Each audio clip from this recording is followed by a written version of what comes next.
A big part of my healing journey has been beautifully engineering my travel that speaks to my soul.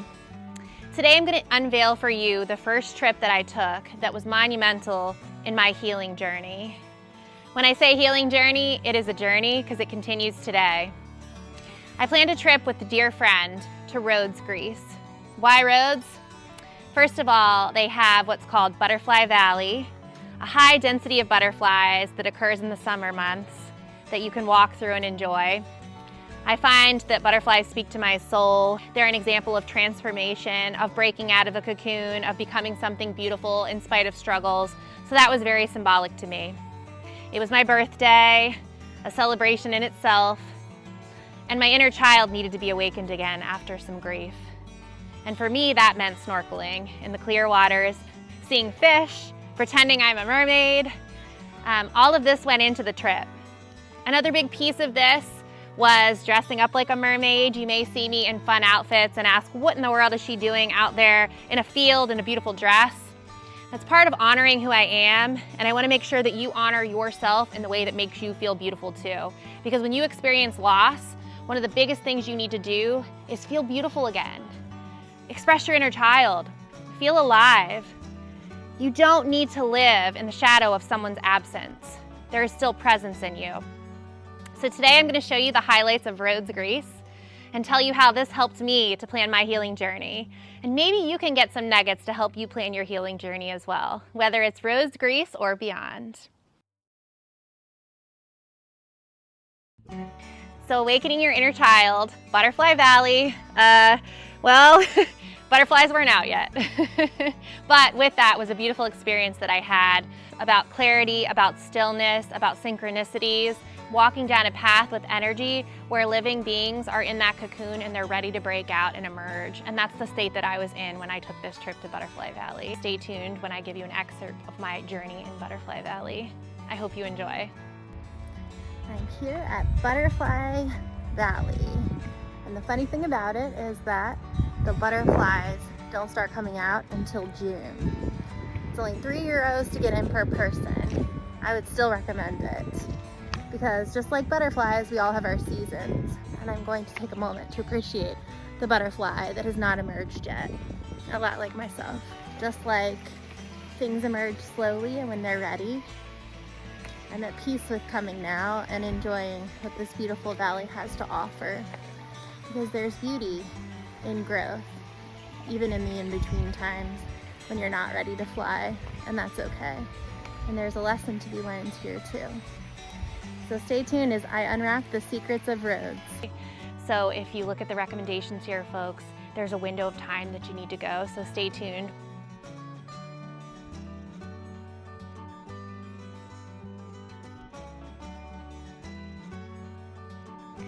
Part of healing loss and grief is discovering the small pleasures in life.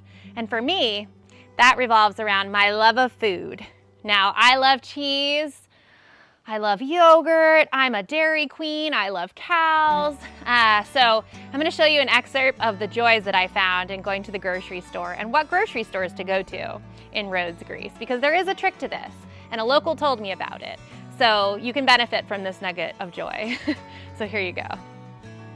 This is specific to Rhodes, but the grocery stores in Rhodes that I found that are very useful and are a good variety of food and inexpensive are called the AB grocery store chain. This is a Rhodes chain. A few staples that I like to have when I'm on vacation and trying the local food and getting good energy, first and foremost, is Greek yogurt. Greek yogurt in Greece you're gonna find tastes like no other, and I don't know why. I've heard they treat their cows very well, and happy cows make good yogurt. I love to have Greek yogurt with honey. It's a staple for breakfast in Greece with little walnuts. You'll find in Rhodes that they have a lot of pine trees, so their honey has a pine infusion to it, and it is really delicious. Now, as in all Greek products that are amazing, you've got to keep trying dairy. I love kefir and I love soured milk. They're all cultured with different probiotic strains, which is really good when you're traveling.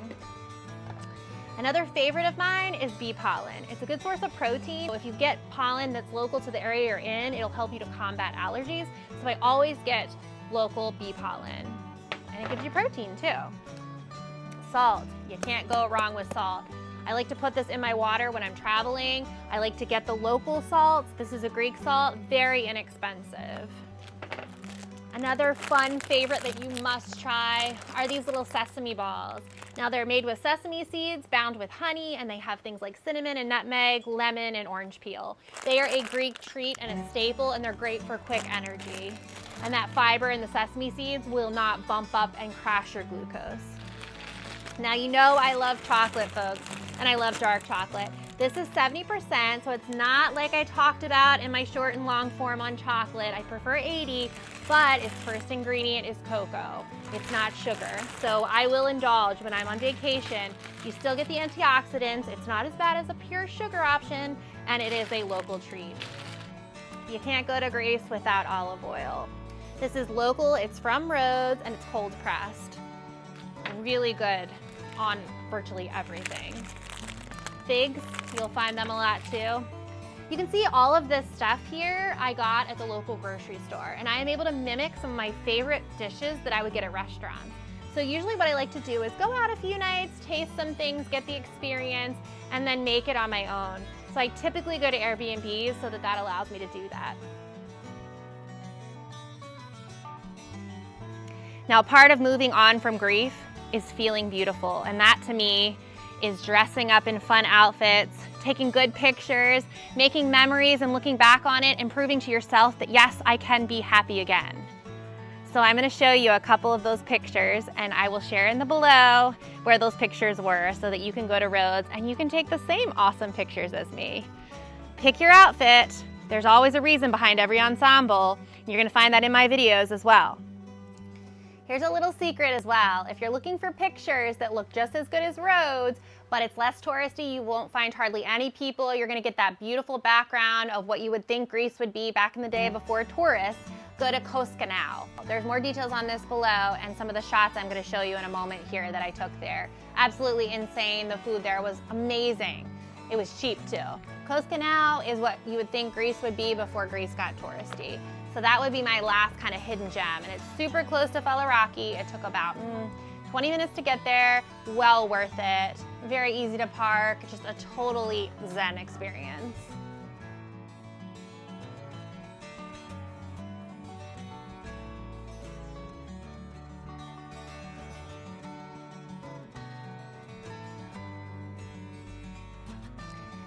Now, if you're coming to a Greek island, I would guess that you want to go swimming. Where do you go in Rhodes for the best beaches? This is a hands down, talking to the locals, everyone agrees, do not go to the north side of the island.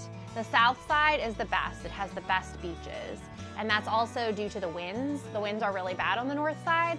So hands down, if you're coming to Rhodes, make sure that you explore the south side for the beaches.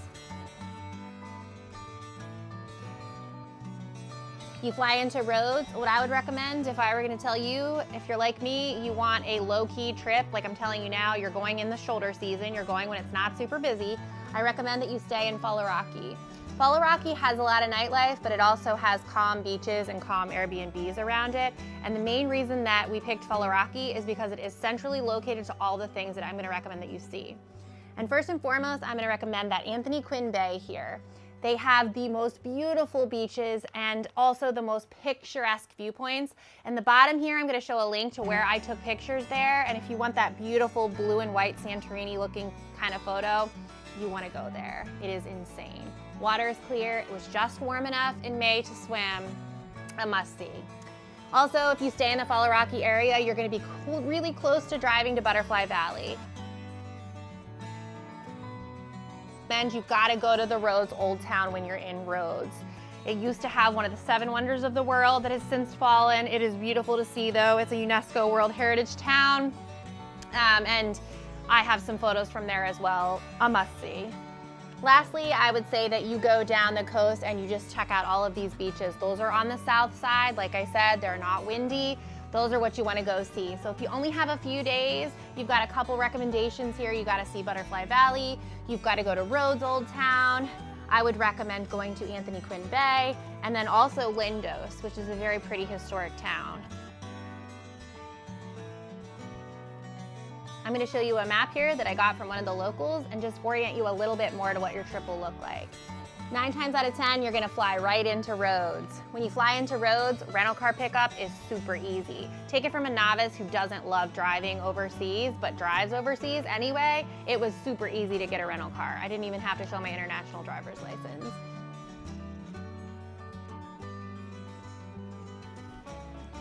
Lastly, the lodging piece. Now, I love Airbnbs because they give the flexibility to cook things and try local food. So I'm staying in an Airbnb in Falaraki. I am happy to give you more information on that if you want to comment below. If you found this useful and you'd like to see more of these travel videos, please subscribe. Thank you.